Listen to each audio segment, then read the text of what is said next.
Let's Board of Selectmen's meeting on the 30th of December at 4:45. We will open with the Pledge of Allegiance. Oh, we did the whole thing. Yes, we did the whole thing. I pledge allegiance to the flag of the United States of America and to the republic for which it stands, one nation, under God, indivisible, with liberty and justice for all. And our moment of silence.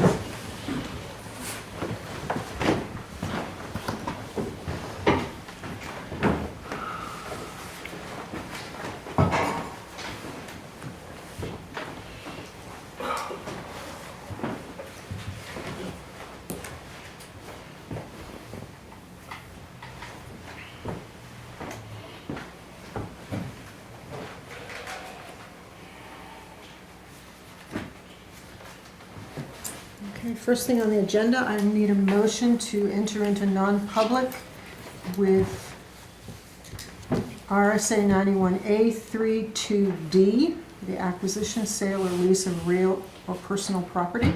I'll move that. I'll second. All in favor? Aye. Aye. We'll be back for the real We will meeting. go into the dining room to have the...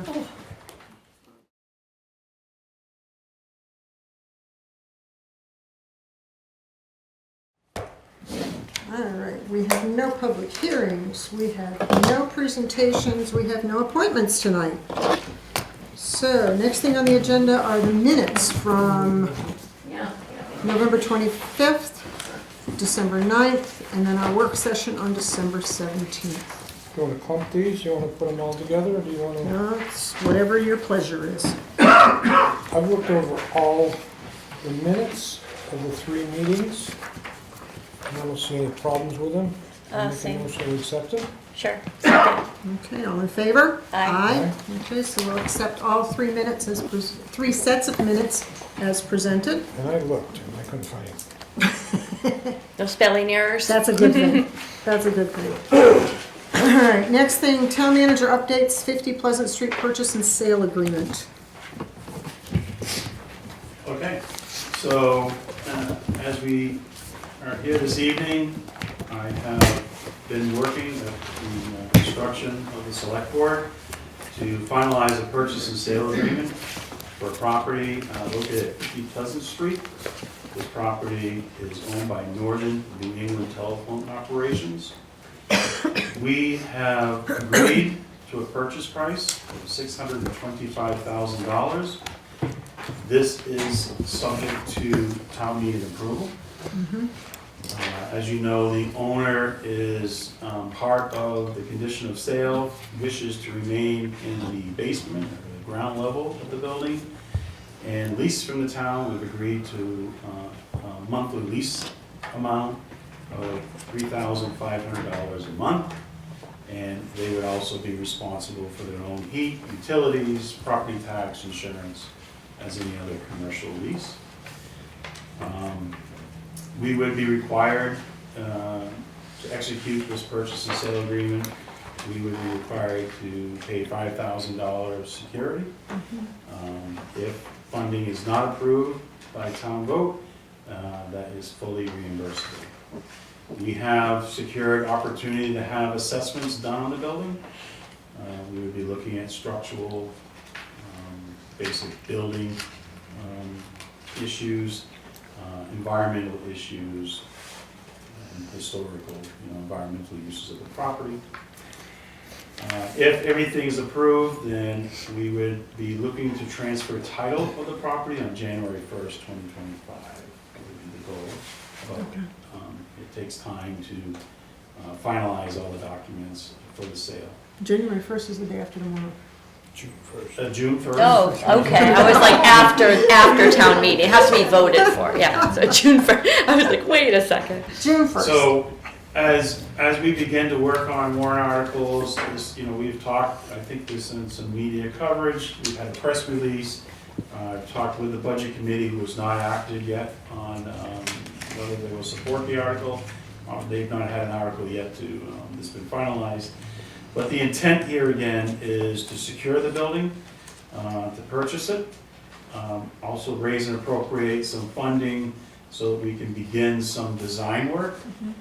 with the plan of bringing what the cost will be to fit the building up to a town meeting vote in next year at this time. So we would propose the warrant article will be written that we use the unassigned fund balance to purchase the property and to do some of that cost analysis of design. So we need a motion to So- authorize you. I need a motion to authorize me to sign the purchase and sale agreement, and with the condition that, that I'm able to finalize just a few remaining issues with legal counsel. I'll make that motion, and it's with voter approval. Have a second? Sure, I'll second All that. right, all in favor? Aye. Aye. It's done. Okay.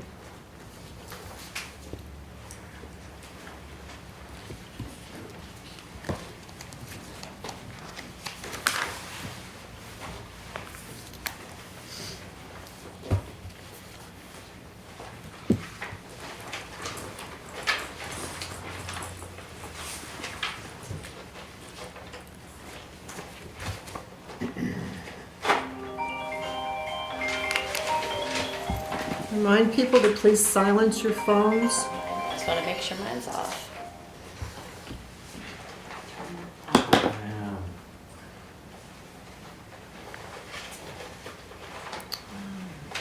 Makes sense. Yeah. Next item? So you want me to keep going? Keep going. I'm sorry. I was waiting for- You're for the on. chair. You're on. I apologize. That's All okay. right, the next item on your agenda is to discuss the convergent battery storage lease agreement. As you know, we had a town meeting vote that authorized the select board to enter into a long-term lease agreement between the town and Convergent Energy. This would be for a battery-powered storage facility. You know, essentially, what they'd be doing is during low peak, be drawing power off the grid, storing it, and selling it back exclusively to Littleton Water and Light at an agreed rate.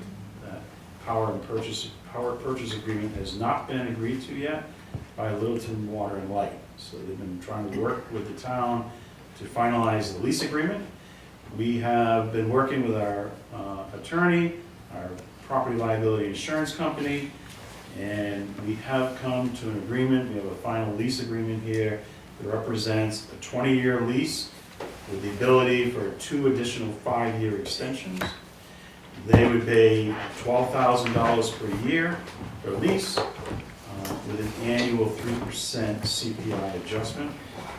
They would provide a one-time grant up to $10,000 for electric vehicle charging stations. So for the purchase and installation of a vehicle charging station, and they will be required to pay property taxes.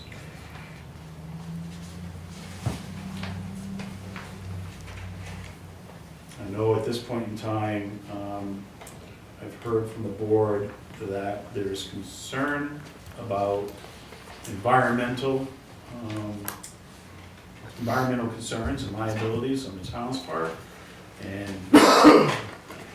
which would require more additional feedback from Convergent. There is also concern about fire suppression and how much, what their plans are if there was a fire. And I think the board is looking for a follow-up on exactly how they plan to design fire suppression for this site. And there's concern that there is no agreed power purchase agreement with Water and Light, and that those 3 things be provided to this board before you consider approving the lease agreement. I think that's what I've heard from the board. So Correct. essentially, we are going to table this agreement until we can receive the answers to those questions, correct? Yes, That's correct. need more info. Okay. All right, you're still up. KRT.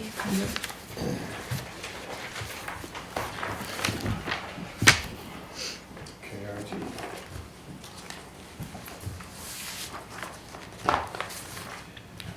KRT Appraisal. KRT is our current general assessing company. They do, your annual work that they do is when properties transfer ownership, they update that information. If there's any improvements made to property, they'll go out and, capture that new value or decrease the value if there's actually a demolition permit, something's removed, a fire. But they do that general pickup. They'll review the Forest Service credit applications, abatement applications. So that annual work that goes on every single year for general assessing, due to the fact that just coming on board, not really having time to put this out to a competitive bid process, I do think that over the past several years, this town has extended the contract. I believe is probably in our best interest to put this out for a competitive bid process. But in doing so, we would need time. So I'm recommending that we enter into a one-year contract with KRT to do the general assessing services for 2025. They have proposed, they have a contract here for $46,800. And I'll be working over the next 3-4 months on a RFP that will be reviewed before it goes out by this board, and then we'll put it out there and see what interest there is. Make sure we're getting the best quality work for the best price, which may be KRT. So this is just the general assessing part of it, where if somebody put an addition on, if somebody built a new house, that type of thing for 2025. It's not the revaluation contract. This is not the, that will be discussed next. That's the next one, yeah. Yep. Okay. And you're right. I mean, the last time that we put this out to bids, they were the only bid. I think there's, when I was at the NHMA conference and spoke to a few of the people that do assessing, a lot of them were very full. And there's been towns, when we went to that NHMA meeting, there are some towns that haven't even been able to find an assessing office to do their assessments. So I agree with you, Troy, that to use the one we've used for this next year to give us time to even see if there's some other companies that could even take us on. But there's a shortage and some towns are going without. And we want to make sure we have our reassessment next year for sure. And I did have a conversation with the owner of KRT and told them that this is what I planned on doing. So they're fully aware of this. And they understood because they service other municipalities and they go through the same thing. Yeah. So the KRT contract will be just for residential? Well, they do residential, they do, there is commercial work that they do. We do have another contract with Sanssouci where he does more of the big box stores and our utilities. So we need a motion? I'm really comfortable with that, so I'll make a motion that we use KRT and for our 2025 appraisal contract. So authorize the town Authorized manager to execute the 2025 general assessing services contract with Do I have KRT. a second? Yeah, I'll second it. I had a little bit more discussion. Oh, I'm so- sorry. Okay, that's fine, we can have continued discussion Yeah, before we vote. Go for it. Just looking into some of the commercial stuff. So KRT does the whole Main Street. They do all of Main Street. And, I got looking at Sanssouci's and the list that he has of our commercial stuff that he does, and he does 139 of our commercial properties. So the rest of those are all Union Street, everything up through there is all on KRT. Okay, that was my question. And utilities. And Sanssouci does all the utilities. So your All Eversource, your transmission lines, all utilities. Okay. And that brings up another question for me. Is that because KRT doesn't perform that and you need to have someone else, or is it because we've just been in a contract with Sanssouci? It got for shifted those? over because they used to do it for us. And now KRT doesn't, did they prefer someone else to do the big commercial? I think, I've never asked that question. I just don't know, yeah. I think the town, at some point in time, the town made a decision that To transfer our stuff. transfer that type of work to Sans Souci. Okay, And So if your motion stands, I'll second it. all right, yeah, it stands, I just wanted, it was more of a question because I was I just interested wanted to and get clarity, maybe other that's people all. didn't know the answer to, so. Yeah. Yep, So I have a motion and a second? yes, All right, all in favor? aye. Aye. Okay, so motion passes. And Another KRT. another KRT. So KRT, again, they, being our appraisal company now, they've gone through the revaluation process in this town before. Again, I spoke to the owner, fully aware that this is our update year and fully prepared to do the work. We don't have time, again, to put this out to bid. This work needs to start in January if we're gonna get through all the work that needs to be done and hopefully have that new value townwide sometime early in September. Right, So they have put together a contract here, asking $80,000 to do that work. And I notice there's a four-man team that's gonna be doing it. Doing it. And they claim they're gonna touch every property and not just do, regionalized things where this house sold for 300,000, this one, so now we'll appraise this one. well, they do They're some. supposed to be Yeah, going there's- house to house. There'll be a data verification process Yeah. where they must, verify the data for each property. They'll be looking at all the sales and in different neighborhoods. So a lot of it, some of it's physical, boots on the ground, and a lot of it will be software driven as well.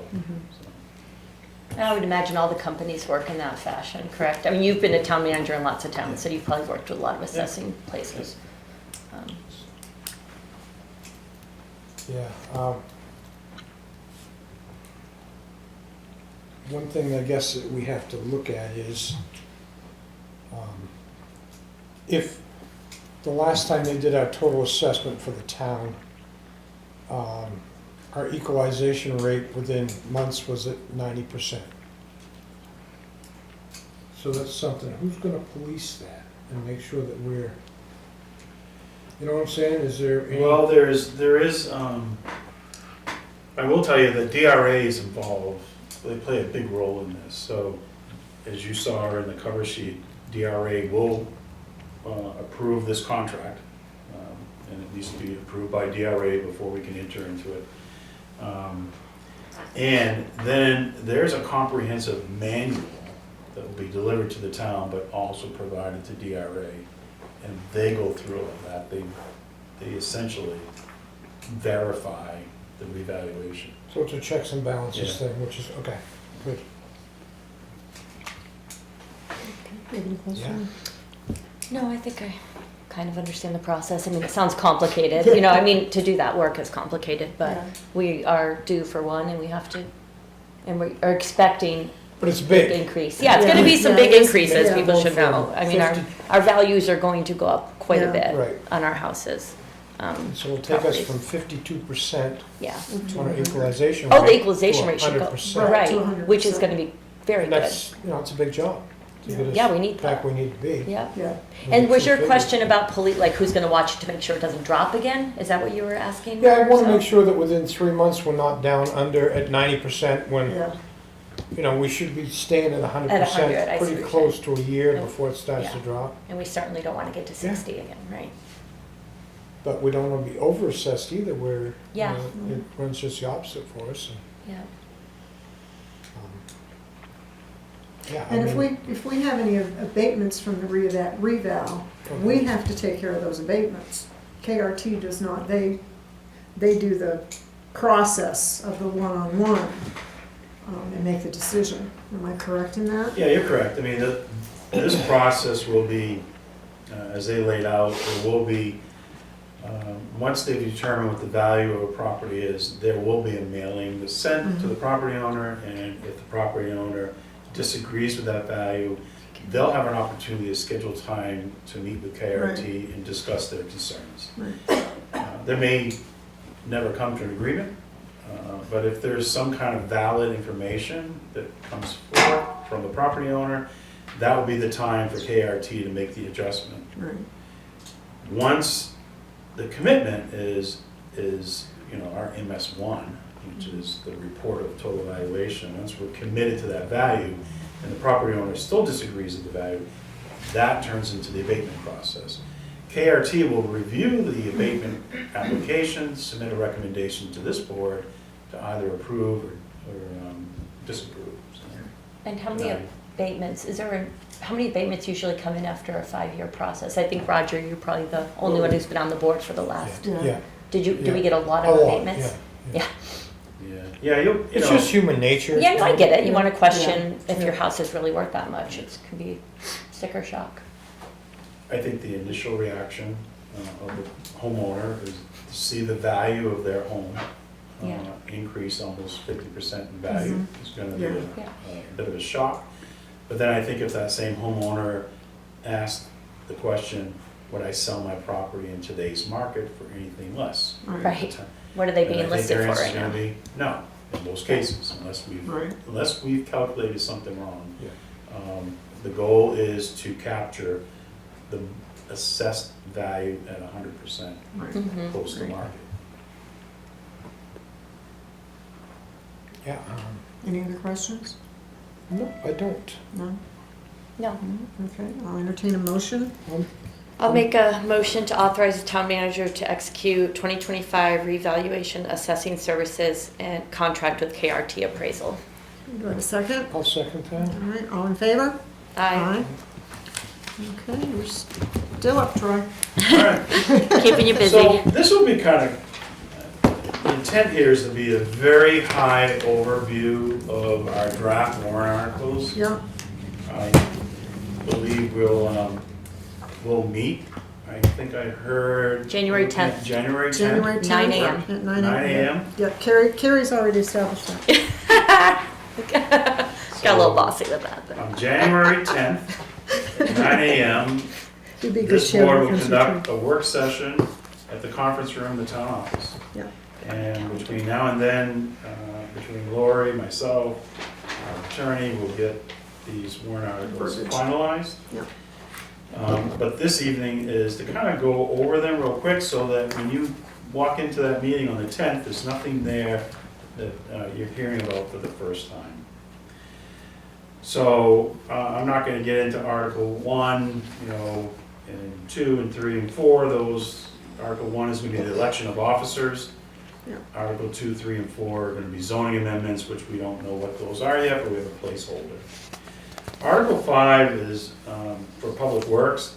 It's going to be borrowing money in the amount of $2 million, and this will be to replace a culvert, Palmer Brook culvert on Mans Hill. Mans Hill.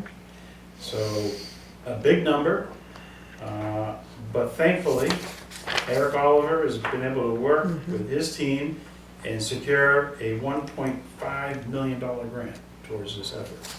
So this bond will be asking for $500,000 to borrow.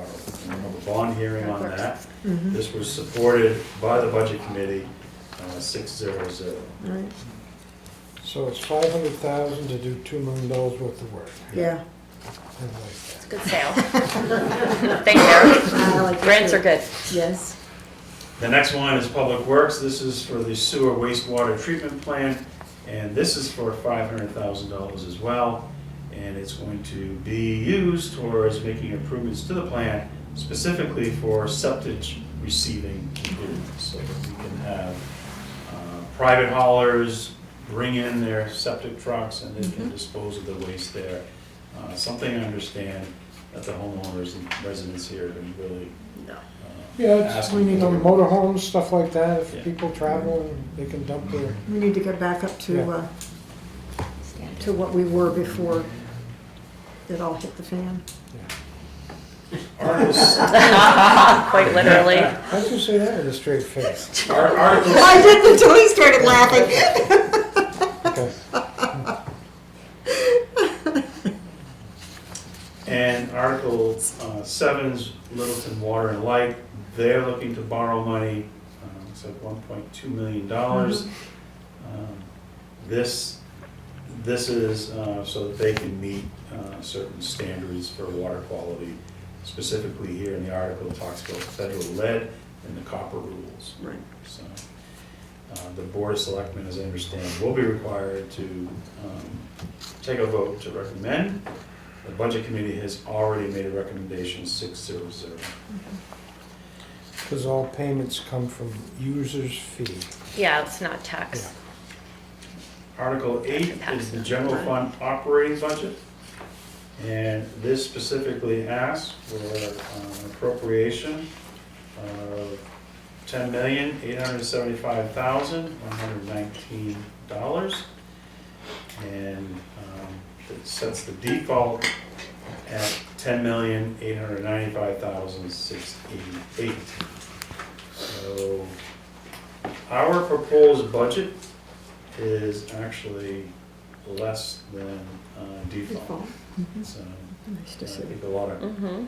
work from all involved to put a budget together that still continues the services we receive in this town, but to be conscious of taxes in general. Less money.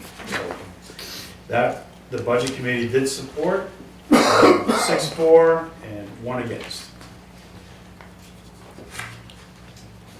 The sewer fund operating budget, again, this one is supported by the sewer user fees.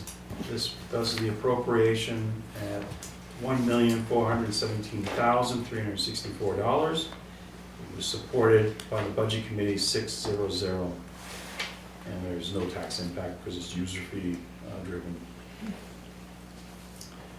Water and Light, Article 10 is, and this is their operating budget. And they're asking for, if this is, the final numbers, $12,283,869. And with their default budget at $12,206,227. The Budget Committee has not acted on this yet. Article 11 is a placeholder for the town office purchase. This will be a multi-purpose article. We'll be asking for 3 things. One will be asking the taxpayers permission to purchase the building for $625,000, to take those funds from the unassigned fund balance, to appropriate an amount that I haven't really determined yet, what I think we should raise for some preliminary design work. And the last authorization would be to authorize the select board to enter into a multi-year lease agreement. So all 3 of those items For will the be downstairs. For the, not Because- us leasing the property, them Them leasing leasing. the telephone. part of the building Yeah. from us. Because, We would own, Littleton would own the building, and then they would be leasing a Right. portion of the building. so that we need authority through Right. town vote to enter into that multi-year lease. The select Right. board can only enter into lease agreements for Right. 1 year. Article 12 continues your police department vehicle and equipment capital reserve funding. It's asking for $50,000. This was supported by the Budget Committee, 7-0-0. This is money we put aside so that every 4 years we replace the police cruisers. Article 13 was discussed with the Budget Committee. It was to appropriate funds for the command vehicle. It was not supported by the Budget Committee. Since that meeting, I've been working with Chief Miller. He has been awarded a grant Yay. of $19,000 something dollars to put towards the purchase of this vehicle. And working with Chad and our finance director, we believe that we can secure funding out of this year's operating budget so Nice. that we can benefit from the grant award and use existing funding. So This one would, this article, I recommend would go away. go away. And in doing that, I would ask that that the board support us continuing to move forward with securing funding out of the '24 budget, and eventually the acceptance of that grant funding will come to you for for acceptance. So Okay, is there a lead time on a new vehicle for him? Do you know that yet? We would have to, yeah, there's gonna be a lead time, Okay. and so what we'd be doing is securing some quotes, and if approved, you know, it could, I don't know, it could be 4 or 6 months. Yeah. But still, at Maybe least he knows sooner. it's coming. Yeah, And that grant that's about 25% of the price, so that's Yeah, a we're pretty looking good at- hunk of He's it. not he's looking at just securing the vehicle and for about 55, he thinks it's about $55,000. Oh, so it's even, the 19's a Yeah. bigger There'd be some percent. fit up costs, but I think he's gonna look at doing that out of his 25 budget. Oh, okay. And Article 14, the Fire Department Architectural Facility Needs Assessment. This was supported by Budget Committee. I did tell them that we were taking a look at the operating budget to see if we could fund this out of 24. And we have been able to identify funds that we can start an assessment of the building. It's contracts for $25,000, and I did sign that. So what that will do is complete an assessment of the building, identify deficiencies, life safety issues, issues that are part of normal day modern fire station operations. But one of the things that we're aware of is that the equipment that they wear, their jackets and helmets, all that safety protective equipment, is actually stored out in the Bay Area. And that's not allowed today, it's not recommended. That stuff needs to be, after all the events, needs to be decontaminated and stored in a separate facility. I mean, that's just one simple example. So the assessment will identify areas that will prioritize areas that need to be addressed. It will come up with suggestions on ways to address it, and most likely just kind of stagger out a prioritized action plan. So this is all from the National Fire Safety Standards? So that will be minimum standards. Regulatory stuff, yeah. So Article 13 and Article 14, you've seen them, you've heard Budget Committee talk about them, but they're gonna be removed. okay. I just want to make sure you're aware of that. Plan on doing it. Article 15 is establish a hazmat revolving fund. And this is supported by the Budget Committee, 700. Basically, what the chief is looking to do here is every time he responds to a hazmat situation, if there's some type of vehicle fuel spill, say an Irving oil tanker truck, there's an accident, there's a spill, we're involved in the cleanup, that we will be able to bill Irving Oil for our cost, and those funds will come into the revolving fund, allow us to purchase more equipment for future, have equipment for future spills.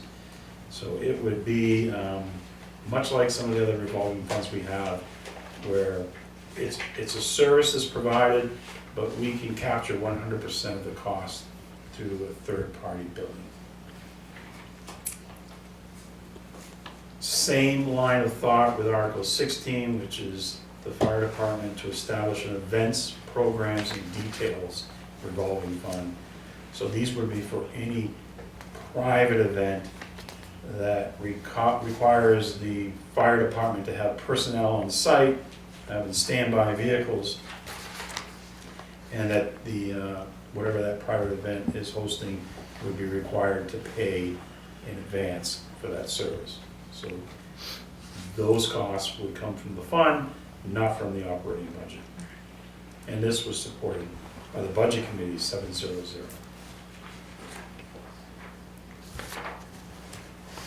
Public Works, Article 17, Public Works Highway Street Sweeper, an 8-year lease purchase agreement with an escape clause.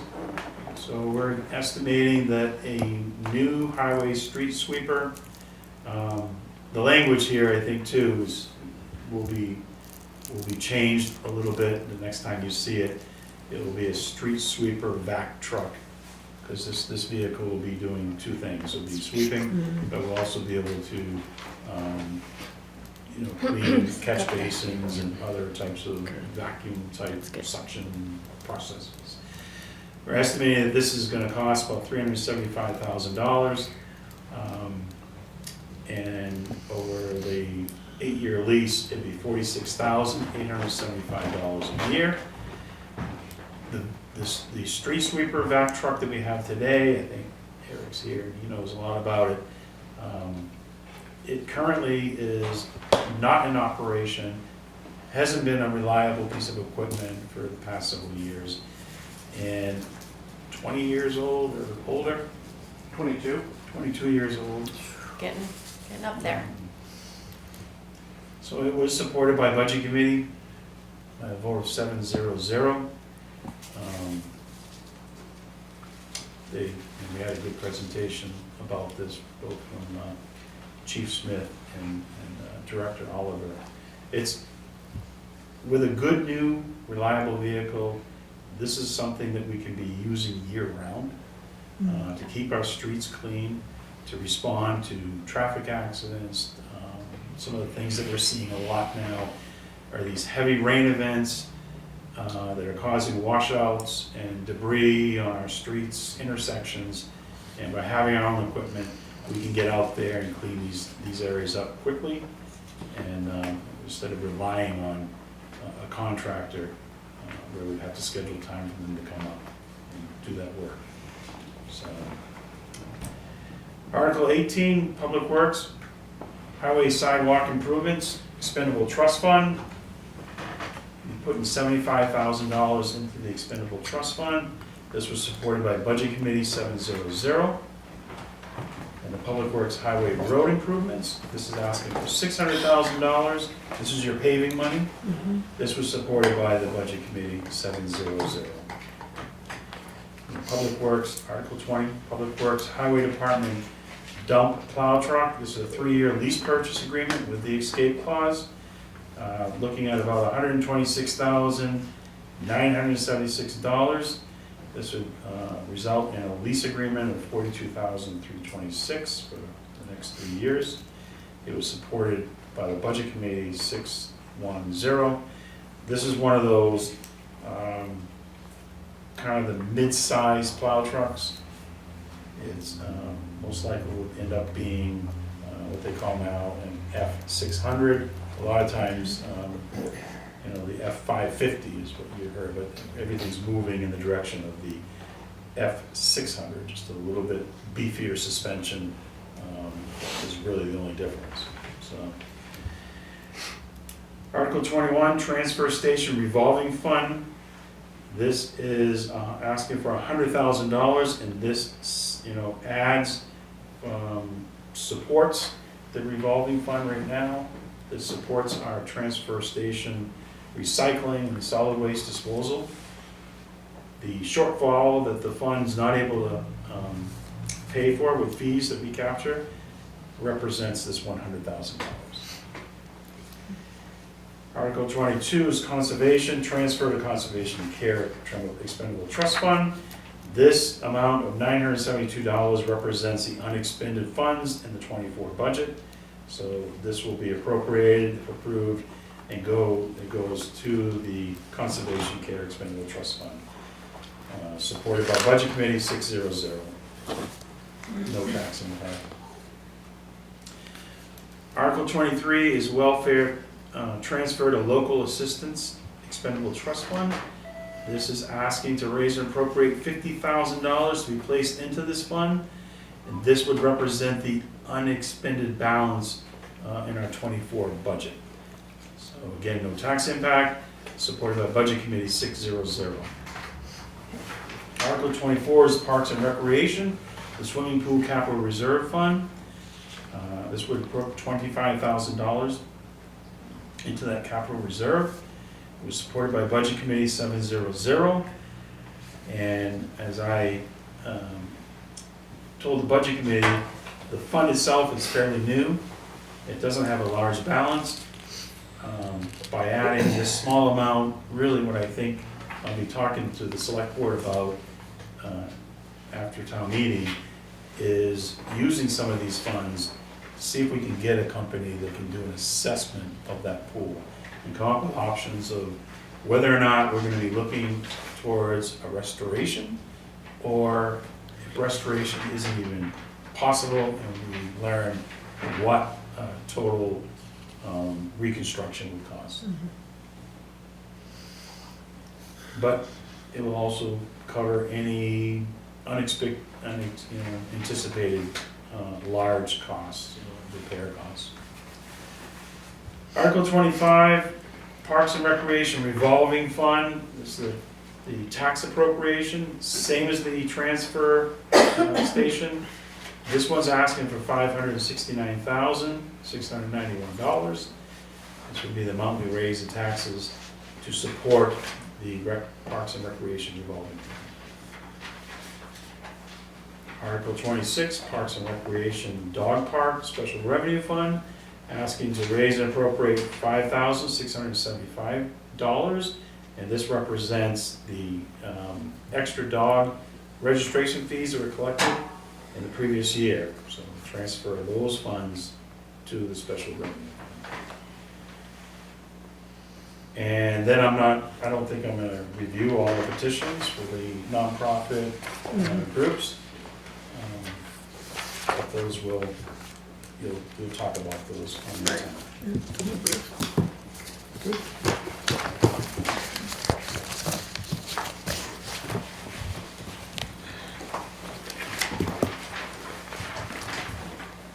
Okay, the next item that I have is an update. I know it's a little strange, we're on December 30th now, but I'm just, giving the update on what we looked like on November 30th, 2024. And the report consistently comes back that we are doing exceptionally well. We are 9.87% under budget. On November 30th, we had $1,892,807 remaining to spend. And we kind of took, because we're so late in the year, we kind of wanted to understand where we're at versus last year. And looking at expenditures in December 23, if they come in at about the same as a year ago, we're looking at a turn back of somewhere around $800,000. Okay. So if that turns out to be the case, it would be interesting that some of the stuff that we're trying to do, so there was no additional tax impact in 25, like that fire station assessment, the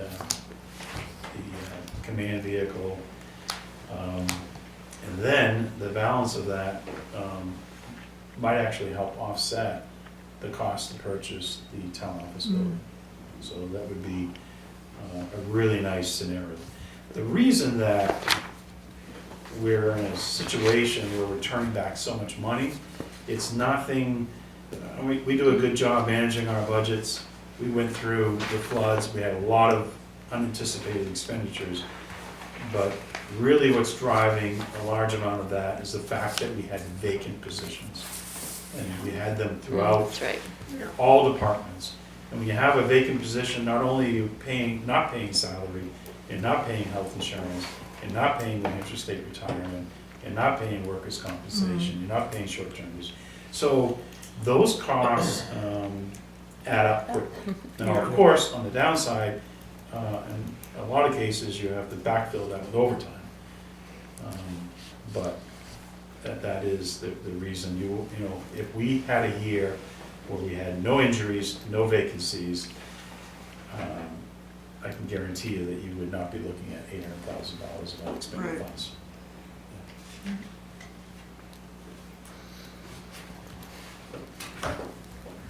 Is that it for me? Are you done?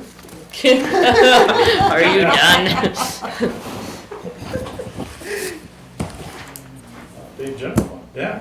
Yeah, and that 9.87 under budget is really, that's nice to hear as of November 30th.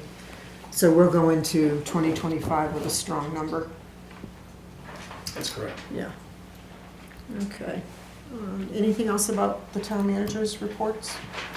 No. Information? Yeah, thank him for doing a good job. Yep, Yep. continue. Right man, right time, right job.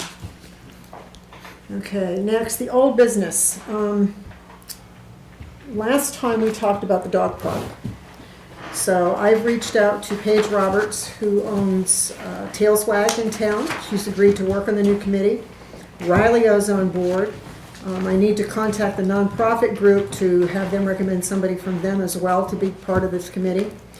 And the opportunities presented itself from Shaheen's office that there is a matching grant available in April of 2025 for $50,000, which would give us $100,000 total to create a dog park. The thing that appealed to me about this grant is the fact that if we're granted this money, we have to keep the dog park in perpetuity. So it could be nothing other than a dog park. And with $100,000, we could develop the piece of property we have over on Riverside. We've already got, I already have a couple of people that are willing to give their time. I've already had a surveyor in town that on his own time, he went over and he surveyed the property for me. He gave us a plat for it, which I really, really appreciate. The willingness for town businesses to step up to the plate to help us get these things done.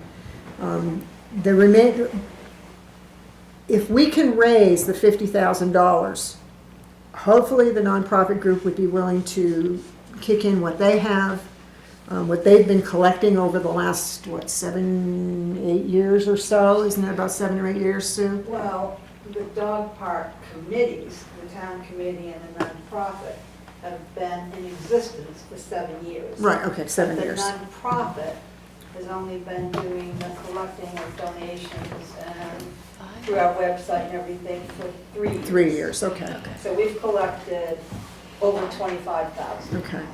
So we would have to raise about $25,000, not through a warrant article, between now and applying for the grant in April. So that, I mean, it's a big chunk of change, I understand that. But I be honest with you, I think it's doable. With the right kind of people asking the right questions. What about that $5,765? We have that as well. Yeah, What so we that- have in our own town So coffers. it's right about 30. Yeah, so about 31 something, I figured, because I got a hold of, I think Lori. She sent me the information, so Yeah, with our figures, I think we had a little over 31,000 combined. right. So this, if anybody has any ideas or suggestions, let me know. We're probably going to be meeting after the bond hearings in January, just for a short meeting to go over the questions that have already been asked. Paige has already, she's reviewed the information that Sue provided the Park and Rec commissioners. She has a few questions, legitimate questions, we need to answer them. So we'll probably meet towards the end of January, and then we'll move forward, and hopefully we'll be able to get this thing off the ground in 2025. And if anybody does want to look at what the nonprofit group has done, and our proposals Yeah. that we gave to the commissioners, Yeah. and our materials list,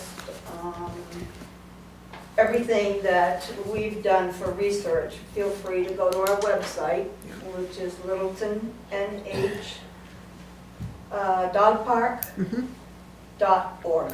Okay. And you will look and you'll see the proposal and you'll see materials list and you'll see rules. And the presentation that Sue gave to the Park and Rec commissioners, we requested that the nonprofit do that because we want the Park and Rec commissioners on board with this. It was very detailed, very well presented.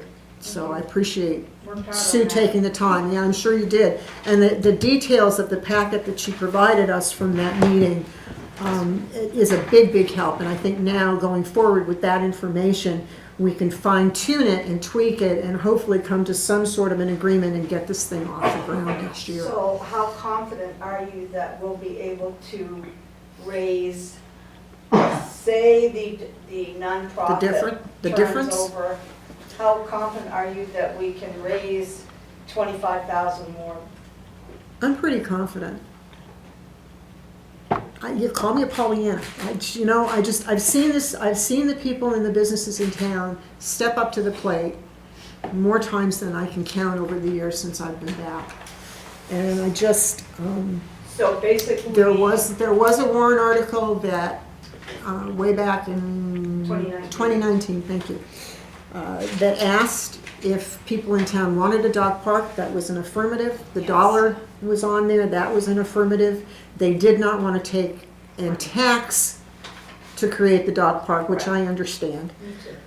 I don't want to put a warrant article on there to get that extra money to go for the grant funding. I would rather the citizens of Littleton step up to the plate and, okay, we have, the nonprofit has quoted me numbers of people that have supported this over the years, and I want to continue that support and work with that support, and let's move forward with this. Well, and again, the goal of the Littleton Dog Park originally, Mhm. under the town, was to find out how many people in town really wanted a dog Right. park, and it was Right. overwhelmingly supported. Right, When we became the nonprofit, and I won't go back over all the history as to why we did, but basically, our goal and mission, if everybody wants to look at our proposal and mission, it's on the website. was to do this without taxation for Right. the people in Littleton. And as you know, Linda, we've worked really hard Mm. raising money, selling T-shirts, selling dog bowls, scarves, attending everything that we could to raise money. And no matter what way the dog park goes, the nonprofit group, if I'm still with the nonprofit group, which is debatable right now, I've been doing this for 7 years, and if they're still willing, I would like the nonprofit group to still fundraise Mhm. to help the dog park with money. So they would become like the Friends of Remick, Friends of Lake Brown. Exactly, so we were type of just things thinking, would be instead Friends of of the Dog calling us a Park, yeah. nonprofit, Yeah. we would be like the Friends of Remick Park. Right, We would be the Friends of the Dog Park. Yeah. I mean, so are you saying then basically we're not gonna move forward at all with the Remick Park? at this point, that is on hold for the moment, until some decisions have been made on a different level. What I am. Can you explain that to me? As was explained, I mean, Riley did a very good job at the commissioners' meeting of explaining the fact that at Remick Park, and please correct me if I There's a mess grant. this up, that the green building at Remick Park needs to come down. The snack shack needs to be either come down or be rebuilt. And it's happening I soon. think every building Well, on we're- Railroad Park yeah. needs to come down and be rebuilt. Well, Yes. there is, A grant. we got grant funding that is expiring. We tried to get, I know Riley tried to get a contractor to do the water drainage mitigation at the park. We could not get a contractor in time for last fall. Then we looked at possibly using the remaining of those funds to get a storage building to put the lawnmowers in and all the other equipment and tools and whatever, so that the green building can be demolished. At the time, they've tossed out ideas about where they're gonna put that building temporarily. They're still tossing out ideas on where that's gonna go. So everything is sort of up in the air. So as long as we have locations that are viable for the dog park, And which, affordable. and affordable, that's why I wanna go for this grant. If we go for the grant money, then we can do it, and we can do it How upright. long do we have before? We have to apply for grant money in April. And that's also when the grant's over for the Parks and Rec, so we'll know Yes. whether or not they used it. So we'll know So April's within a- February, March, what's gonna be happening. So stuff's gonna be happening very quickly come deliberative session. Personally, it's gonna be a fight because I don't know how you're gonna raise $25,000 more before April. I don't either, but we'll try. Okay. So both these We will pieces of do our property best. that you're talking about. They're for both the still dog park, viable options, right? are Yes.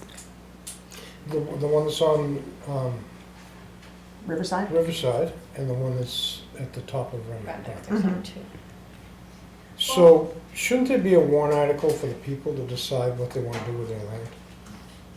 Not until we To know which start. one is an option. I would right? say to wait until we know, well, Riverside's all, we already own that property. Right, we Well, don't, we- own it, the taxpayers But you do. own Well, yeah, You own the Remick. town owns it, So and we the also own taxpayers Remick. should decide if they want that there or not. through a warrant article.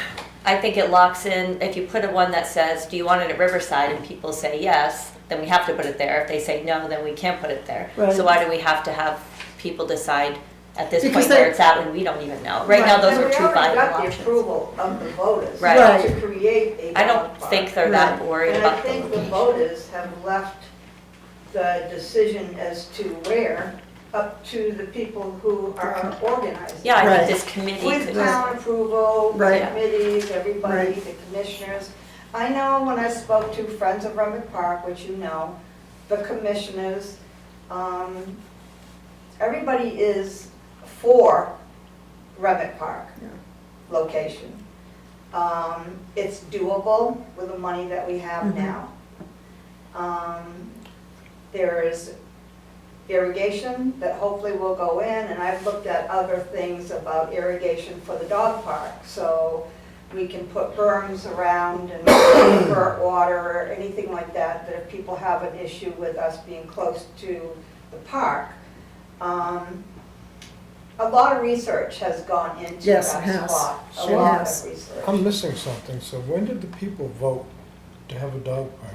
When they voted- 2019, When they but not- voted the dollar, Did they Yes. vote to have it on town land though? I'm not familiar with the article, so was that vote to have it on town land? It did not specify Okay, that. so No, it yeah, didn't I feel specify that that should be discussed. People didn't. right, but maybe not the exact location, because that locks us in. So if we Right. ask, do you want it on this The vote was to location? support a dog park, but it didn't say where. Right, So are you saying the wording could say, do you support the town of Littleton creating a dog park on town land, land? with Okay. no tax all right, appropriation. wait. Okay, that was the dollar amount that did not pass. The dog didn't pass. Well, they didn't want the tax. No, the dollar, the 22,500 for With a tax. So read that article.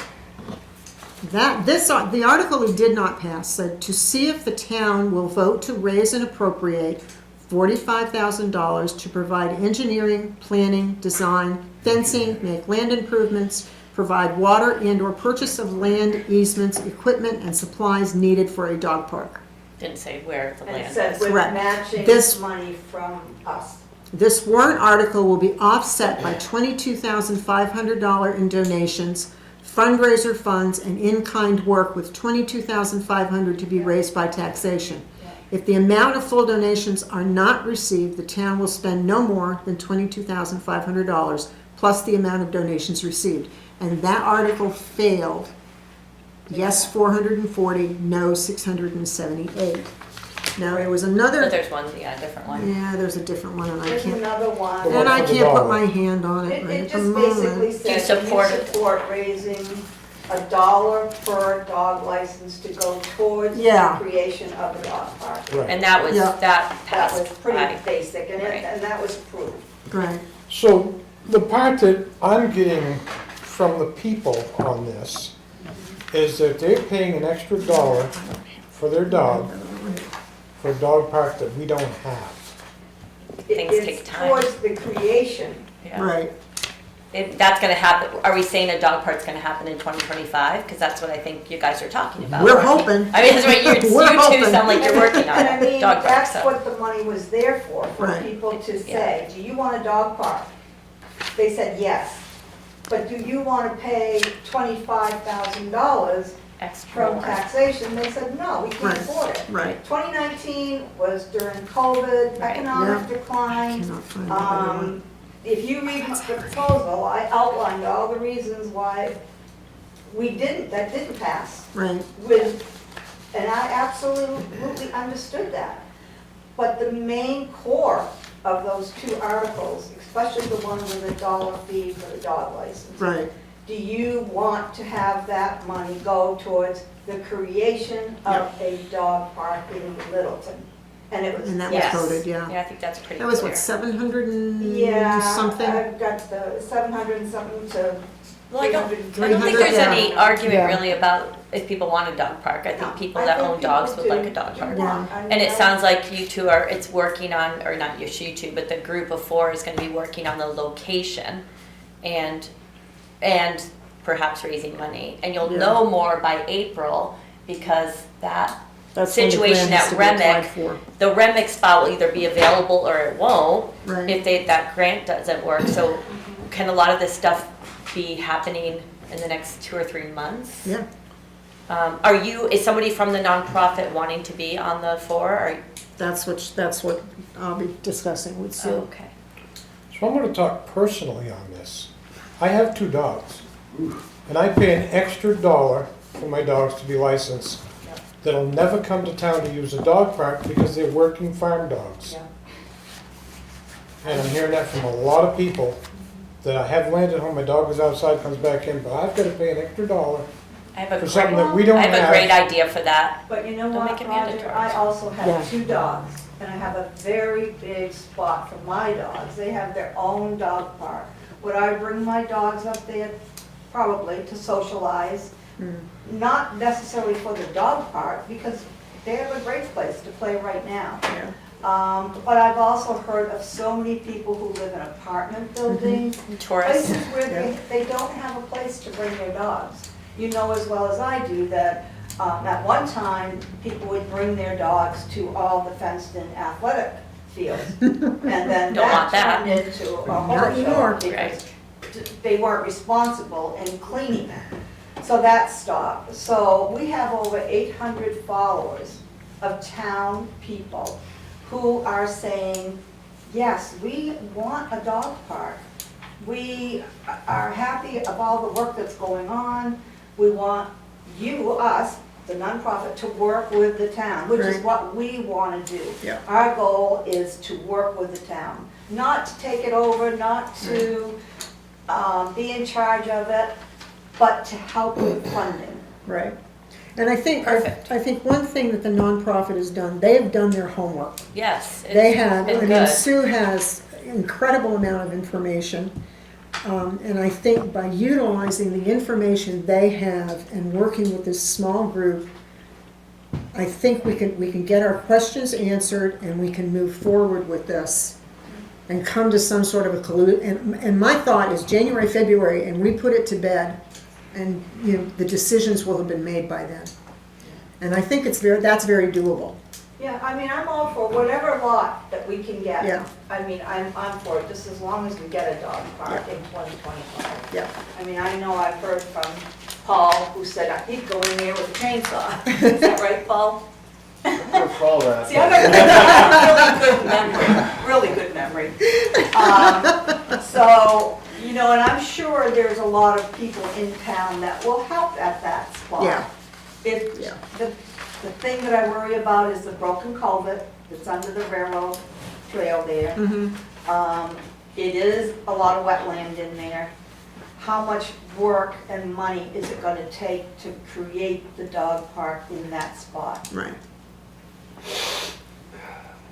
And that's what we're working, that's what we'll be working on. And I think also when I spoke with the commissioners a little bit after that, you know, they don't even know the structure size of this temporary No, they don't. building that's needed to store the lawnmowers and things Right. like that.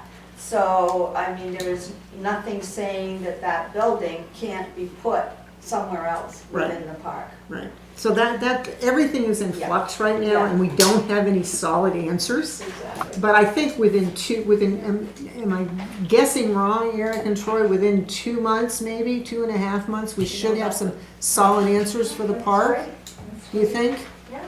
So then we, Yeah, I would think by the 1st of March, yeah. you know.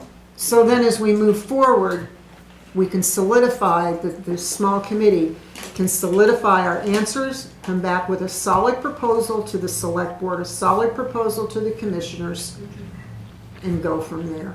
And I think we can do it. I wouldn't put my foot in the water if I didn't think I could do it. It needs to happen. I Yeah. brought a proposal to this board probably 2 months ago to establish a committee, had it laid out, and we could have had work already proceeding for the last 2 months. So we're sitting here again, Yeah. talking. And again, I I wasn't need- asked to be on that committee. No, No. I'm just saying, I laid out a process and it was tabled. We're now back to the same thing, we're talking about a committee. Get the committee up and running, get them working on it. Yep. Cover all the bases, come back to this board, with their homework, research options, and the number one priority location. And a decision needs to be made. Yeah, Yeah, I agree. we'll do it. We'll do it, Yeah. honest. Sorry. Okay. Having a dog is a luxury. Having a dog, and if you live in an apartment and don't have a room for that dog, which is your choice and a luxury in this life, it is not up to anyone else. I'm a resident of Littleton, and the passion that I see coming from part of this board on this project, when I brought up human conditions that this board has ignored as far as public bathroom and sanitation, which are basic necessities for individuals and residents of this town. It's outrageous that this much energy is getting in passion and support from, when I stood up there and I've talked about stuff that's happened and the lack of support that I've received and others have received. I'm not talking about the taxpayers, I'm talking about this is outrageous. I mean, it doesn't make any sense to me how I brought things up and nothing has moved on any of that. And I've been told the town's not gonna spend any money or any energy on any of that stuff. And so that's, we've got people like me living outdoors, and the town hasn't presented a solution and isn't supporting us. And yet there's all this passion about dogs, which are a luxury, not a necessity, and that should fall on the dog owner who decided to buy a dog. It should not fall on the taxpayers or the town or any sort of committee or anything, because it was not anyone else's choice for that individual to buy a dog. But actually, sir, dogs are a necessity. They're not. No. Okay, we're not, People who have mental health issues, who have sicknesses, dogs help them. okay. If you So- do research, you will see that. But anyway, yeah. I understand what you're saying. Okay. I brought my information, we're done. Okay. Next on the agenda, Now, new business. My Disney movie. We have to vote to rescind the $500,000 we previously voted to cover flood damages because it is not needed at this point.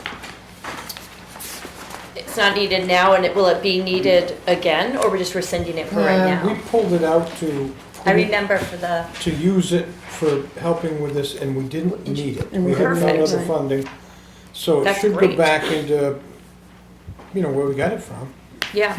And, I think This was that's the due best from the thing- July flooding, is when we Yeah. passed it, Yes. and now we're Yes. gonna rescind that. Yeah. So great, where does that money go back to? Was it coming out of our Well, The funding. unexpended funds, and now it's just gonna stay in there, Troy? right, so there was never the use of these funds. You basically had existing undesignated funds that became designated for this purpose. You didn't use them, so by the action you take this evening, it will classify those funds back as undesignated. Okay, So, Okay, yeah. great. and really, this is more for the auditors. Yep. We never went, to the formal, I don't believe we went all the way to DRA and stuff to get this approved. We just took that. But the vote. auditors will need this so they can classify the funds as undesignated and not right. restricted Yeah, for the flood. can't argue with keeping more money. Mhm. back. So I made the motion that we use that, and now I'll make the motion that we put it back. Yes, Do I have a second? I'll second All that. right, all in favor? Aye. Okay. Next on the agenda, the police department, the special detailed billing rates. Chief, you're up. So when I first proposed this way back when, it was, I've done this several times since I've been appointed chief. And it was my understanding the board would set the rate. However, we found out subsequent to that, under RSA 105, I have the authority to set the rate. Hey, However, you do have my cover sheet with the basic information, Yeah. just so the public knows. We're basically, this is an outside detail rate. This is a rate that we charge a private, let's say a contracting firm, if they need traffic control or police security beyond the scope of our normal duties. And so the rate was at $75, but that didn't cover the officer's time, the administrative costs, as well as the cruiser costs, which, by the way, so basically the officer's time right now is about $60 an hour, and that's not their overtime rate. If it's their overtime is more than that, then they get paid that amount. The administrative fee is $20.45, which is $18.77 for retirement. Medicare is 87 cents, and workers' comp is 82 cents. And the cruiser fee is $10. So the actual cost in 2024, not moving into 2025, is $90.45. The officer's time is, by contract, is gonna go up another $5 in 2025, April 1st. So what we're billing out and what we're actually paying out are two different things, and so my proposal, I'm going to raise the fee unless there's a strong objection from the board to $100 per hour. To $100. Yes. So I have a suggestion. Because we're putting $50,000 a year aside for new cruisers, which are costing us $60,000, make it $125 and put the extra money in towards the cruisers. Well, I hear what you're saying. It's not a bad. Some of these funds do go towards, could go to administrative things, like if we need to replace a computer, but also primarily it goes towards safety equipment and equipment needed when we do make the purchases. The highest that I saw statewide was $105, and that's in East Kingston. So what's the worst can happen? We don't do them? If they don't, you know what I'm saying? We're saving our cruisers, we're saving How our many man hours time. of these are, how many a year, is this a ton? I know of some of them where you're at, like First Fridays or Shilling, or like, Right. how many of these are happening? Well, we've been covering one for Superior Industrial, doing the upgrades for the commercial power line upgrade Oh, okay. since the end of October. Eversource? Oh, so they're paying you, That's it's a for consistent, Eversource. That's not for water and Three officers a light. day, wow, okay. for 9 hours a day. Right. And then that was up until the end of this year, and then we started paying, then they said we would need 2 officers a day. Okay. Huh, So So- three officers and 3 cruisers. Yeah, per wow. day. Well, they're paying from it from their. They're it's paying not- for it. Yeah. And I Well, think, you know, from a Well, except corporate for- perspective, that's a lot of money, and they can afford it, right? But not everybody's corporate. Some people might be a contractor that needs it for, 6 hours so they can dig up a line for a private person. So I think there's a balance. That's why my recommendation was $100. I can do 125, but I think we'd be the highest in the state. Yeah, you're looking at like an industry standard and you don't want to be too. Right. So I did my research, Roger, and I completely agree with you. We could so this should give us enough in that fund, so in 4 years, hopefully, it will cover offset costs of inflation and stuff for the cruiser revolving fund. So like right now, Reserve fund, excuse for me. the power line, you're working 5 days a week, 5 days a week. Sometimes we work 6. Oh, they're 9 paying. hours a day, Yep, that the cruiser's sitting there idling. idling. Wow. That's correct. Well, They want the blue lights and they want Yeah. it for traffic safety. weird, wow. Are you sure that what you're charging per hour for the cruiser is enough to cover it? Yes, For you That I need for do gas and everything? yeah. That I Because do you know. look at your cruiser and you got 90,000 miles on it, and you go, wow, that's, It's not the miles, it's It's the the hours. hours. That's Hours. correct. because you're sitting there idling. But we don't expect this to happen for, in perpetuity. I mean, certainly it's gonna be probably for about another month. And then we could go 4 months without a detail, and then we may get detailed out for several Yeah, it's months. not consistent by any means. And just so everybody knows, that the officers are paid out of the fund. And then, when the entity is billed, that money goes back into the fund, so it doesn't come from taxation. Right. I think it makes sense to go from 75 to 100 an hour. It's just a clean Yeah. number. It's a big bump, but it's like you said, it's comparable to other So- towns. On that pay, the extra pay that they're getting with the overtime and the hours, that's also into their retirement fund. There is money that goes towards their, well, No, yeah. not everybody. Me, yes. New officer hires, absolutely not. The retirement system was decimated in the mid-2010s. It doesn't kick in until they're there so many years. 2011, and that's one of the reasons why we're having a difficult time hiring police officers and Yeah. keeping them. Right. I just, wanted to make sure that it was paying for itself and not, It is. like, right now it's It costing wasn't a us money. 75, yeah. Right, it At doesn't cost 75. you any money, it all comes out of that account. Right. Right, so, but because we're not charging the right amount, the account is getting lower, and it shouldn't be. It should be at least at an even or be making a little bit of money out of the account, so.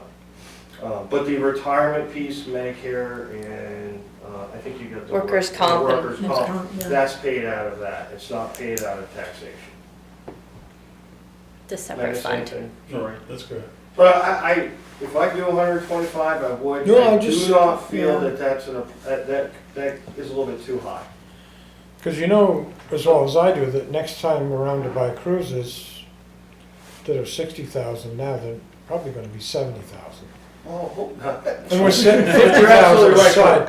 but But this that would won't be. always right. work good for years. This could be something because- that you're looked at again every couple of Yeah. years. If Absolutely, towns, we can look at this. Yeah. it could go up to 110 in a year or two. Just making a suggestion. No, that's I. all. No, and it's a good appreciate that, suggestion. But there are First Friday events and there are other. Some people events that where 100 is people gonna be can't do pushing the it, yeah. 125. Right, Right. okay. Right. You know, And I people think may hire us for private security for weddings and other things, so Okay. sometimes we don't want to make it cost. It's not all contractors, you're saying, yeah, like, And Right. not all contractors have deep pockets like, Right, some do, but some, yeah. And I think Paul's done his homework as far as what the rates are from around the state, so I'd like to see it go up to 125 too, but I understand Can the revisit reasoning it. behind the $100, and I think that's, I really do appreciate your input on it. Yeah. I mean, yeah, and I hear what you're saying, I'll take that into consideration. Chief, do you have certain vehicles that are assigned to special detail? Like, I'm assuming we have our newer vehicles that are front line on the street. Right. Older Are you using our vehicles, older especially. ones? Typically, we try to use the older ones yeah, and use our brandy new ones for patrol. Yeah. yeah. But it also depends on assignment, who's working where. I mean, it's a shuffle. Like right now, we lost an engine in one. That's under warranty, Yay. and that's in Plymouth getting the engine. So now we're down a car. And it's been a difficult year. Yeah, we can talk offline, but as we rotate cars out, sometimes they kind of have special detail cars. Absolutely. And they're well used and they can be, they're the ones out there idling. And if you get yourself, idling and rattling. if you get yourself in a situation As it doesn't where you need die. a backup car, you can maybe come back online. Yeah. That's usually a good thing Is it detail? Absolutely. All right, so, So if I have a consensus, I'm going to just move forward with the increase. Yeah. do you need a I think you need a motion, for us? right? I don't, No, No. too. Well, We're good with what thank you're you doing. for, I think, go for it. Mhm. yeah. okay. Yeah, Thank I you very agree much with for your time. Thanks. Yeah, thanks. Thank you, Paul. I should tell you. Do we have any Board of Selectmen topics? They can't think of anything right now. I should be good, it's, Okay. other than, the bagging of the meters, and it seems to be working every year when we do Yeah. that. The streets are full. Yes, it's been very busy. Good Christmas Yes, season it for has everybody been I've busy. talked to. So, yeah, I think we keep doing the right things. All right, we're coming to public comment section. You have 3 minutes. I like to speak.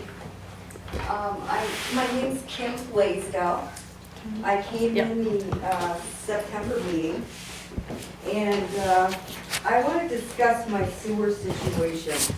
In your packet, and Troy, I have your copy, the top one is a map. We got Union Street, and we got Hager is the center, Okay. okay? 15 Hager Lane is Daniel and Angela Smith. I live at 6 Hager, which is the only building on the right side of the street, and it's a left off Union in Apthorpe. I had my sewer back up. I thought it was the flood. It became known to me that it was Simon's Market that did it 3 times. They dumped grease in the wastewater. I had a difficulty. I was told by a plumber who witnessed it, Charlie Zook. He came to my house and he said, you know, there was a lot of flooding in July. I was working at the farm that Keith owns in Waterford. I came home. The next day I was going to have my furnace cleaned out and, you know, get ready for fall. And he said, I can't work in this basement. You've got effluent and you've got grease all over the place. I lost a lot of stuff in my basement. I lost the side of my building, the step. And I met with Eric Oliver, with Keith.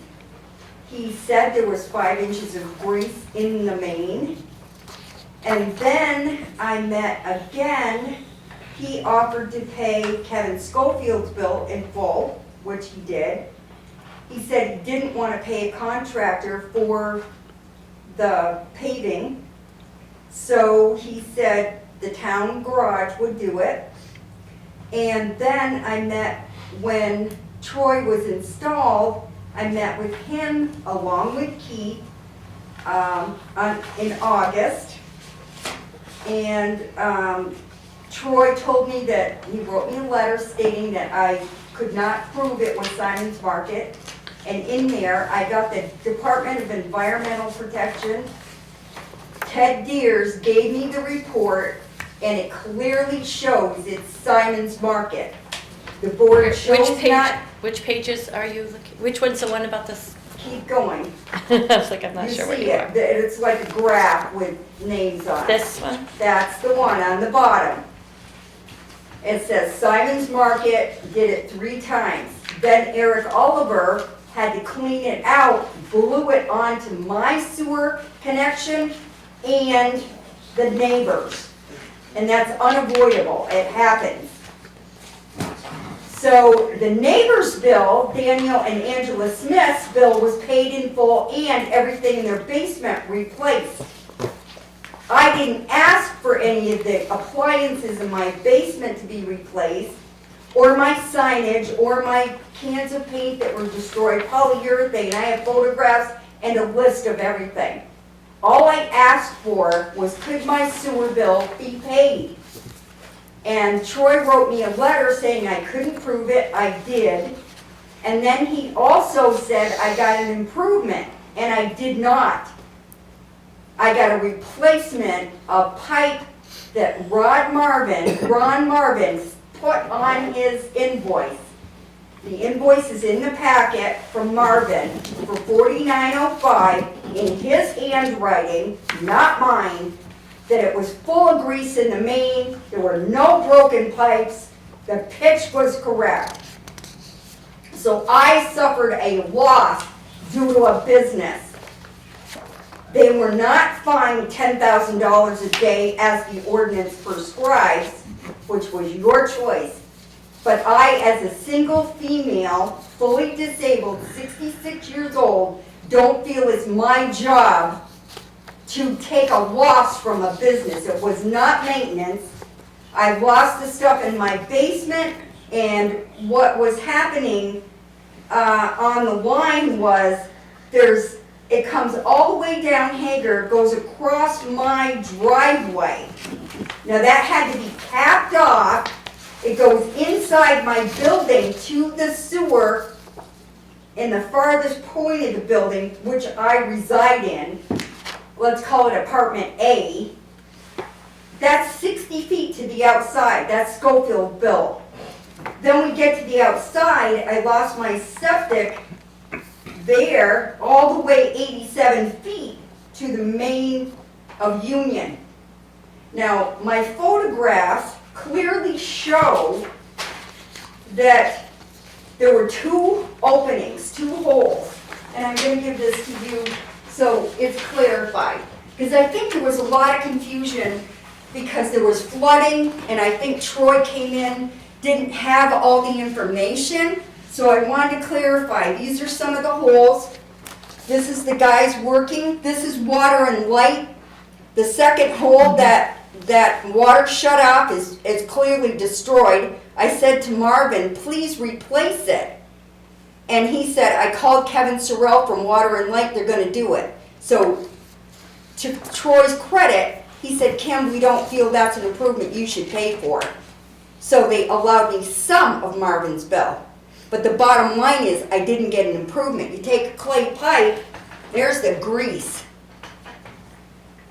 Now my pipe is split. And when you split a pipe, you gotta replace it. That's not an improvement. So now, I had a clean pipe, as Marvin stated in the packet on his invoice.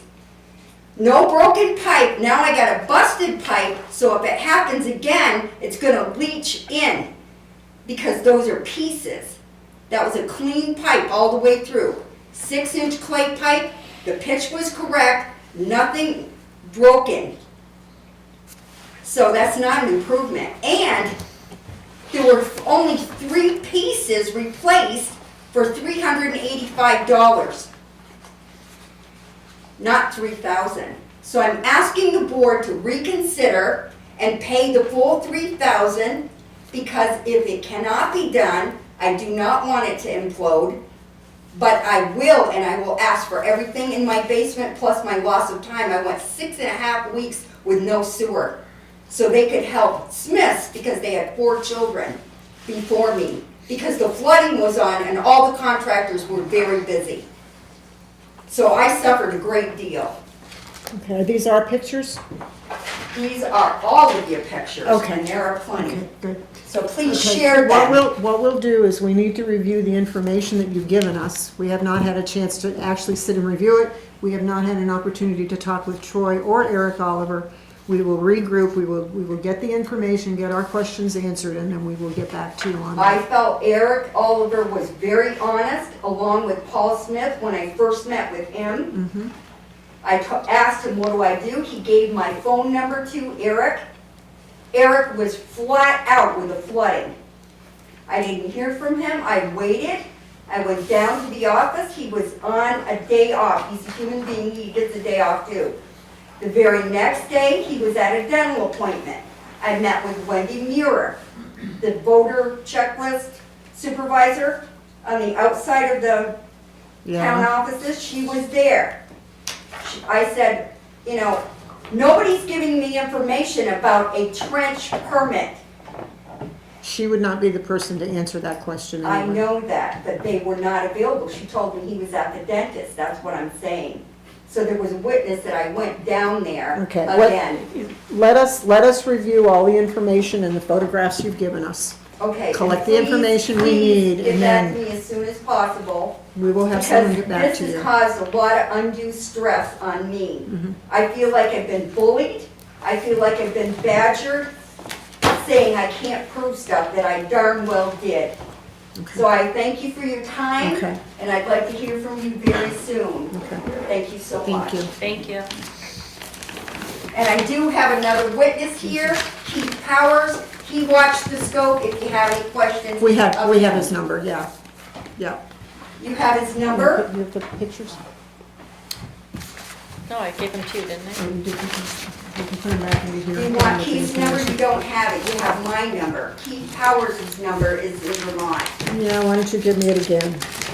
802, 745, 745, 8561. 8561, okay.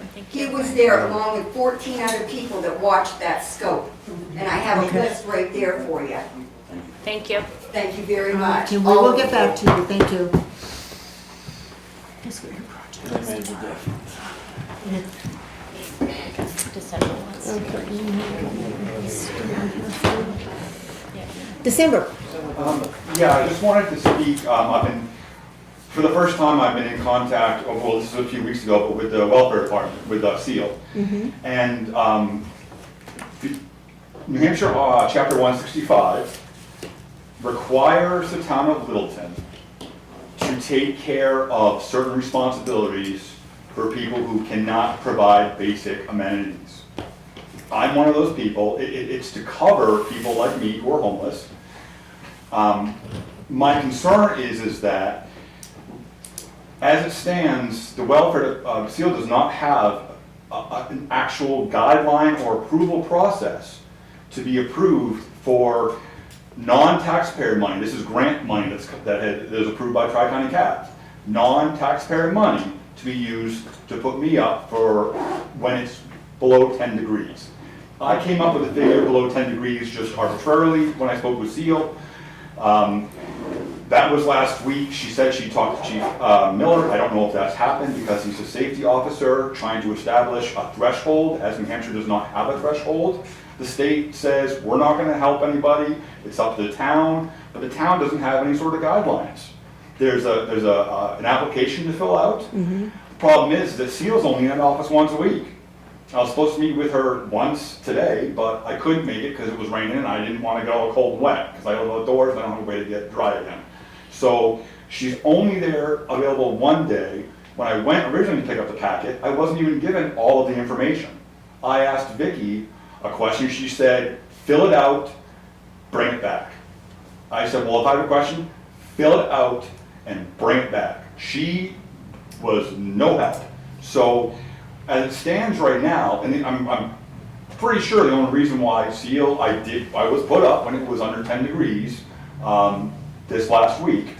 Again, non-taxpayer money, and I'm convinced I was only put up because I threatened her with a lawsuit, because it's up to the town of Littleton to have a system in place to take care of people who don't have a place to go when it's cold, or when there's a bunch of extenuating circumstances. So what is the town, what is the BOS, what's the town manager, what are you guys gonna do about figuring out, since right now the town's dropping the ball. And right now it's not costing the taxpayer any money to put me up, and I'm the only one asking, no one else has asked. I asked SEAL, no one else even asked last winter except for the flood and a fire. Other than that, when it was cold, not one single outdoor homeless person, according to SEAL, asked to be put up. Yeah, it's true. So I don't, there's a problem here. And the thing is what will cost the taxpayers is if the town doesn't support me, doesn't provide guidelines, the lawsuit will cost taxpayers. Because I've asked SEAL for guidelines and she won't give me any. She says, oh, it's a really complicated process. Oh, it's arbitrary. She is sitting there making arbitrary decisions without any sort of guidelines or any policy. And so there needs to be something done about this.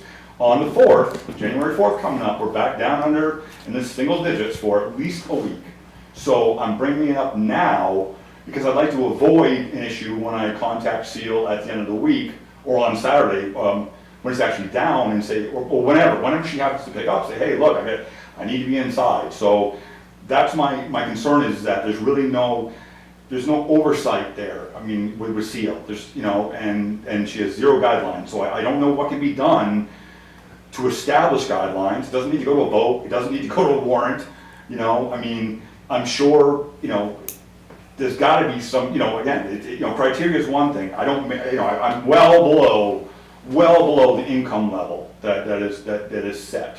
But that's really the only thing that is the guideline. There's nothing that says if it's a certain temperature or if it's a natural disaster or if this or that happens. So is there any, can anything be done about that without me having to go above and see outside, third party, resolution here, there's got, that's my question, is there something that can be done, or middle of winter here? It's the town's responsibility. You answer. I'll have to talk to Seal December. Okay. I can tell you that I've administered general assistance as well, and it's very difficult. Every single case is unique. So it's a difficult job to be that person, reviewing your needs and trying to find solutions. It's kind of a partnership between the applicant and the town employee. When assistance granted, there's usually conditions that are made as part of that award. And so there's a lot involved in every single step, from the initial application to the award to the follow-up and meeting the conditions. So I'd have to talk to Seal to see what our guidelines are, if we have a written general assistance policy. I've not heard of guidelines that you're talking about specific temperatures or extreme temperatures. The RSA doesn't cover temperatures, it just. That's right. Yeah. So that's what I'm saying. I've never seen. But the towns I've themselves had have health to- officers Yeah. declare We have to come deal up with with the a- welfare, right? as a town-wide issue that, they might open up a warming shelter Right. or a cooling Yeah. place. But I've just never seen written guidelines that says that if temperatures drop below -4, that we're going to, place people in shelters. I think that rises to that whole decision of whether or not we're opening up shelters or not. So I don't know, I can't answer your questions this evening. But I will talk to Seal to see what we have for the written regulations that are usually very generic, that most towns have. I just trying to figure out a cold, I'm just basically trying to focus on the one thing of a cold weather threshold that says, under, like I said, I just chose 10 degrees, and I'm not looking to be put up for 4 months. Like, I'm not trying to get like a home, I'm not trying to get anything, there's only so, and I'm not, and this is the thing, I'm not putting my life on the taxpayers, this is my life, this is not everyone else's responsibility to carry the burden of what I have going on, but then our chapter 165 is clear as far as the town's responsibility. So again, where no taxpayer money is being spent currently, it just seemed, yes, there are guidelines, but there isn't a cold weather threshold, and the safety officer, which we have a safety officer, but there hasn't been one set. And we don't have a place for a warming shelter, really. No one's really stepped up in the past so much in this town as other towns have. I don't remember last year any warming shelters opening at all. So I think that needs to be addressed, because it's, there are people other than me who are out in the cold, and, zoning ordinances, we can't put walls up, we can't put a roof up, we can't run a generator, there are ordinances that forbid us from trying to take care of ourselves the best we can with what we have. So in these instances where it's so cold, I can't keep a tent warm. No matter how much insulation, I've got 2 tents, one inside of another. No matter what I do, it's not going to be a sustainable, healthy thing for me to, it's not. I'll freeze. So that's all. I'm just, I'm not looking for an overall, just a threshold. Can we? I'm happy to come in and discuss. I talked with Seal, so just trying to figure that out. Not trying to open the floodgates but that's the thing, is that we can't really worry about the floodgates. The chapter 165 is in place.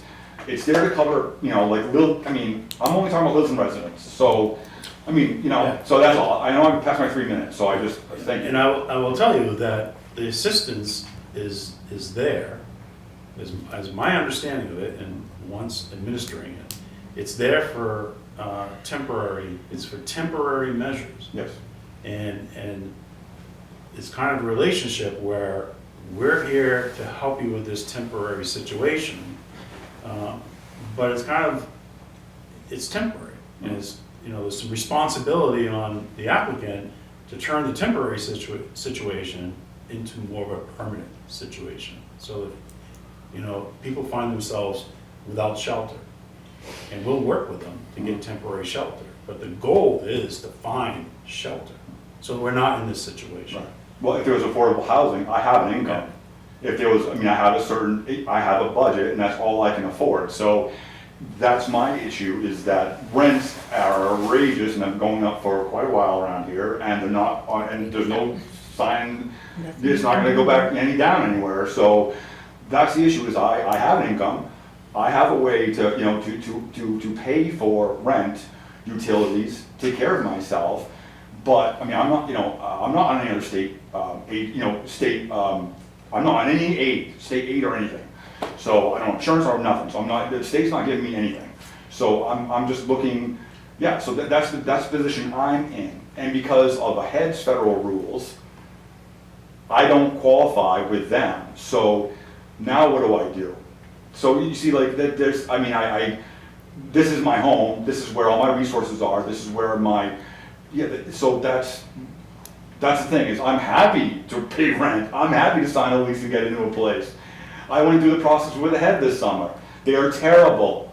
They would not return calls, they wouldn't talk with me, they wouldn't give me reasons, and I get denied without any explanation or without any appeals process. So I have followed everything that I could do within the realm of what is available, but nothing is, so yes, I know the goal is not, I don't want to live in outdoors. You know what I mean? Like, this is not, I've lived most of my life indoors, this is not like an ideal situation, so I know what you're saying, but it does need to be looked at individually, it does need to be looked at, yes, I've exhausted those resources. So, you know, other than packing up and moving somewhere else, well, that's not really an option, because I got all my stuff's in a storage unit right up on Cottage Street waiting for an apartment. I have a whole apartment full of stuff sitting there. I have a king-size bed, and I'm sleeping on a cot in the middle of the winter, because I can't afford the rent around here, and there's no leeway. So that's it. So that's, you know what I mean? So I'm not someone who doesn't, I'm trying, but there's no help. So that's why I'm not trying to put an extended burden on any of the town. I'm just trying to figure out a way that, you know what I mean? Like, yes, it's temporary. Let's just get through this winter. You know what I mean? Like, you know, like that's all I'm trying to do is, you know, I know that we're in a shelter, I know other things are happening, but just trying to deal with something temporary, like you said, not a permanent solution. Thank you. Sorry for taking some time. Anybody else? Rudy? Yes, this is, I'm not a politician, but I'm a walker. I hope you guys know what I mean. This is just to compliment the town manager. I received 17 emails, and all of them, they congratulate you on your effort to get new building for the town. If you want the copies, I'll make a copies and I'll send to you. It's very, you know, it's something that people appreciate. I never heard nobody in 20 years in Littleton that they talk good about the town manager. You are the only one, I don't know why, you know. But it's, I personally want to congratulate you because, you know, for your proposal. And also you got a lot of people that they, you know, really are behind you, and they follow you, and they are very happy for what you know, been doing for this town. And you just start. This is something, you know, so I hope you appreciate that the taxpayer, you know, they really. Wait till I get going a year from now when I see what you're saying. Okay. Another thing that I wanna, you know, you guys talk about the battery storage. Yeah. You know, it's. Oh, the battery storage? The battery storage, I don't think so this thing is gonna, right now doesn't go well with the taxpayer. Because all the aftermath, you know, when they leak, they can start the fire, they can contaminate, you know, the soil. It's a lot of stuff. I mean, I understand that, you know, that you guys really wanted this thing, you know. Well, wait a second. On the battery storage, we've directed Troy to go back to them with exactly the questions that the statements that you're making. We have those questions. And that's what we want answers to before we move It's forward. no final. No, it's not final. No. You know, at least, like I said, I'm not a politician, but I'm a worker.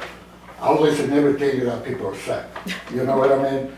And for the KRT, you know, do the $80,000 covers the business or just the commercial or residential? The $80,000 covers everything? So Not the San They Souci. do. So the $80,000 is the one-time cost in 2025 to do the entire update of the town, commercial, residential, utilities. That's great. It's a one-time cost.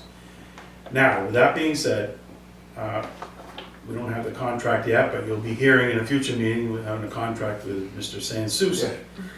And the data that he'll be paid for will be incorporated into KRT's work. Right. So there'll be additional costs for the update.